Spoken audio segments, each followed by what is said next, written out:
My name is Kayla Voss, and I am a logistics officer. That means my job is boxes, fuel counts, and food supplies. I am not a soldier. I have never fired a weapon in my life. So when the alarm rang through my ship, wayward larder, I thought it was a mistake. "This is not a drill," said Captain Reyes over the intercom. Her voice was calm but firm. "We have a distress signal from an alien vessel. Command is sending us. Us. My ship. A supply corvette.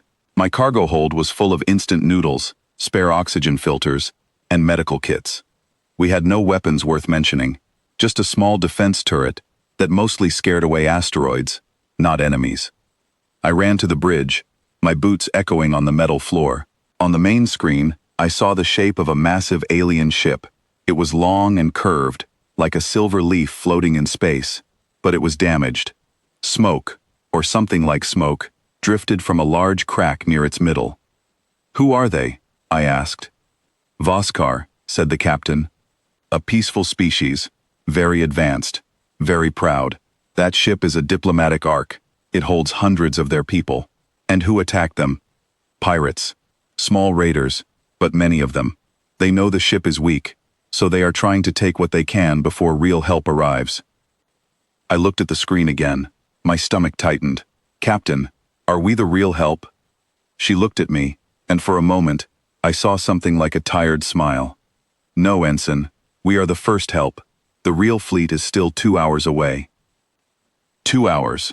In space, 2 hours could mean everything was already lost. We were not alone, at least. 3 other ships flew beside us.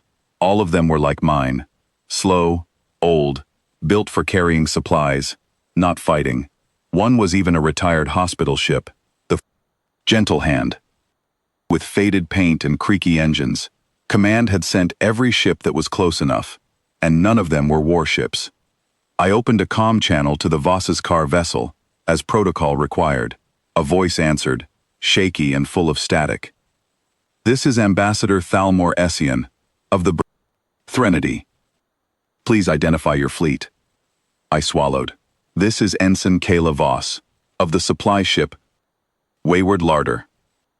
We are here to help." There was a long pause. "Supply ship? Where is your military escort?" "We're it, for now," I said, trying to sound confident. "More help is coming." Another pause, longer this time. "I see," said Thalmor, and his voice had dropped, as if all hope had left it. I understood why. He had seen human ships before, in old reports and diplomatic files. He probably imagined tall silver warships, bristling with cannons. Instead, he got 4 slow, boxy vessels that usually delivered soup and bandages. I did not blame him for being afraid. I was a little afraid myself. Captain Reyes did not waste time feeling sorry. She began giving orders immediately, fast and clear. "Voss, get your rescue team ready. We're going to dock near the breach and pull out anyone we can. Chief Osei, reroute the cargo drones. I want them acting as decoys, drawing pirate fire away from the Threnody." "Hull. Decoys?" I asked.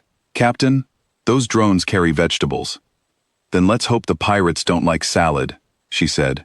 And for a second, despite everything, I almost laughed. The cargo drones were small, round, and slow. They were built to move boxes from ship to ship, nothing more. But Chief Osei was clever. He loaded them with bright emergency flares and set their flight paths to zigzag unpredictably, like fish darting away from a shark. To a pirate scanner, they might look like small evasive craft, maybe even fighters. It was not a real weapon, it was a trick. But sometimes, tricks are enough. While Osei worked, I geared up for the rescue mission. My hands were shaking as I checked my suit seals. I had trained for emergencies, engine fires, hull leaks, meteor strikes, but never for something like this. Still, training is training.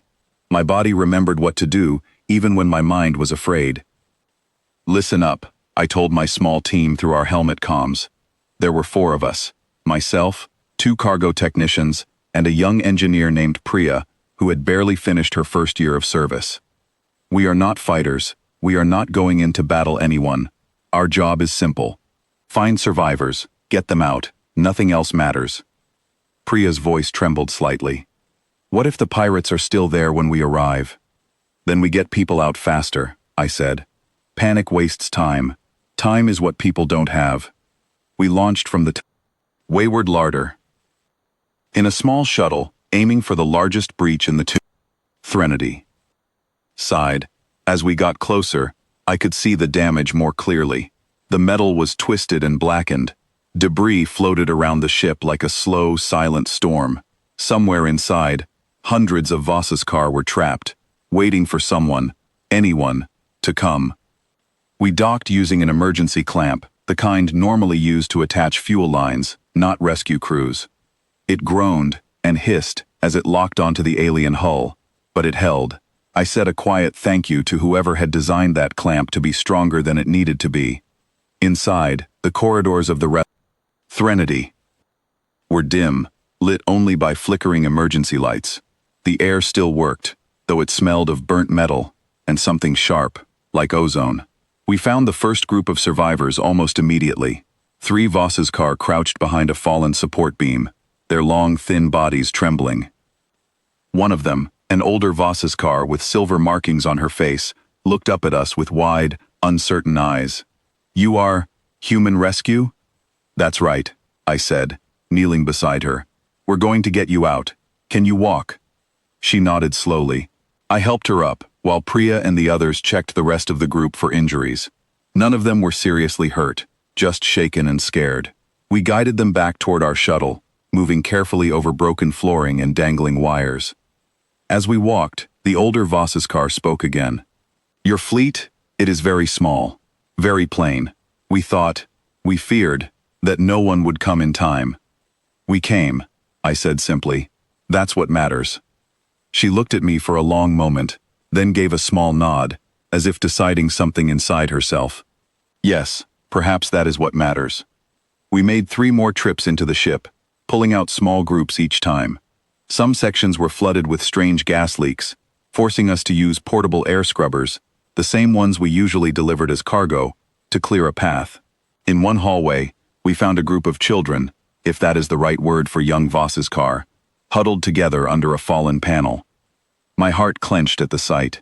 I thought of nothing else but getting them to safety, moving as calmly and quickly as I could, speaking softly, so they would not be more frightened than they already were. Meanwhile, over the comms, I could hear updates from Captain Reyes and the other ships.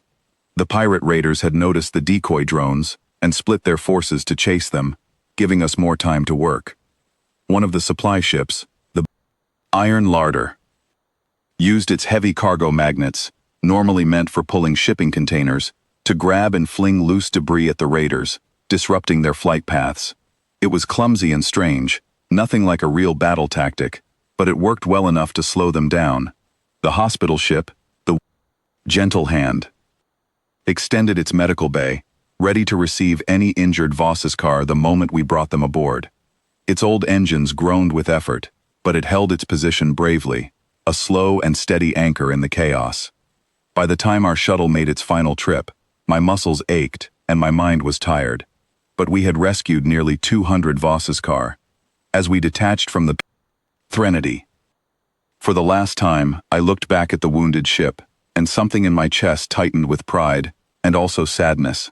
So many lives, saved not by mighty warships, but by ordinary people doing an extraordinary job. Ambassador Thalmor contacted us again, just as the real fleet, Earth's actual warships, appeared on the horizon, sleek and fast, arriving to finally chase off the remaining raiders. Ensign Voss, he said, his voice steadier now, though still tired. I must ask you something. Of course, I replied. Your ships, they carry no weapons of true power. Your crews are not soldiers, yet you came, and you saved so many of my people, while your warriors were still far away. I do not understand. Is this truly your weakest response? I thought about how to answer. I thought about training drills, emergency simulations, and every time I had ever helped fix a broken pipe or calm a panicking crewmate during a supply run gone wrong.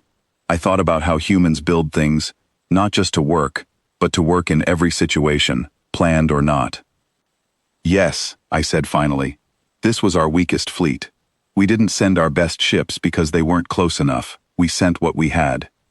But you succeeded, where a lesser crew might have failed completely, Thalmor said, sounding almost amazed. How? I smiled, even though he could not see it. Because on Earth, everyone learns to handle emergencies. Not just soldiers. Doctors, engineers, delivery workers, teachers. Everyone. We don't wait for the right people to show up. We just start helping with whatever we have. Maybe our biggest ships are strong, but our real strength is that we never panic when things go wrong.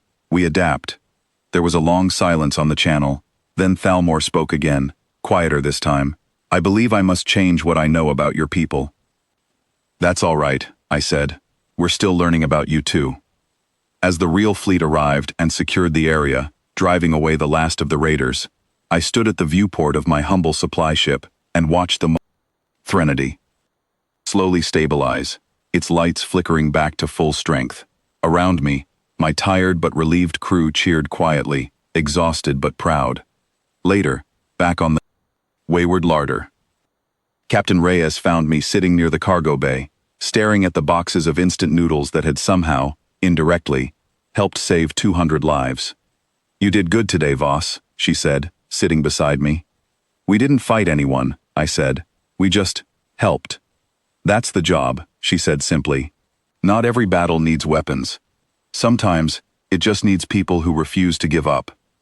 I thought about the ambassador's words, about how surprised, and maybe even a little embarrassed, the Voss's car must have felt, expecting a weak and hopeless response, but receiving calm competence instead. It made me wonder how many other species out there judged humanity by our biggest ships and loudest weapons, never realizing that our true strength was something much quieter, the willingness to show up, imperfect and unprepared, and still find a way to help. As I finally drifted off to sleep that night, tired down to my bones, I smiled at one last thought. Somewhere out there, an alien ambassador was rewriting his reports on human capability, all because a handful of noodle delivery ships refused to leave anyone behind. And honestly, I couldn't think of a better way for humanity to be remembered.